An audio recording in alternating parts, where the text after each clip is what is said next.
Hi family, வாங்க இன்றைக்கி என்னோடய குக்கிங் ஸ்கில்ஸை பார்க்கலாம். அந்தளவுக்குலாம் இல்லைங்க. நேற்று வச்ச சாம்பாரை வச்சு காலையில் பிரேக்ஃபாஸ்ட்டை முடிச்சாச்சு.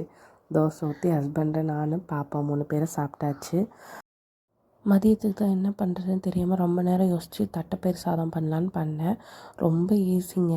குக்கரில் எண்ணெய் ஊற்றி நெய் ஊற்றிட்டு கடுகு போட்டுட்டு வெங்காயம், பச்சை மிளகா, வரமிளகா, தக்காளி, மஞ்சத்தூள், மிளகாத்தூள், கொஞ்சம் பெருங்காயத்தூள், அதுக்கப்புறமேல் ஊற வச்ச அரிசியும் தட்டைப்பயிரையும் போட்டு நான் ஒரு கிண்டிட்டு அதுக்கப்புறமேலு தேவையான தண்ணி 1 டம்ளர் 2 டம்ளர் வச்சு குக்கர் விசில் அடித்தோன்னு வச்சுக்கோங்க. 2 விசில் பெருசாகவும் 2 விசில் லோவ்லேயும் வச்சோம்.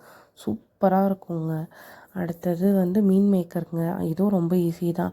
ஹோல் ஸ்பைசஸ் போட்டு வெங்காயம் போட்டு இஞ்சி பூண்டு பேஸ்ட்டு, கருவேப்பிலை, தக்காளி, ஒரு தக்காளி போதும்.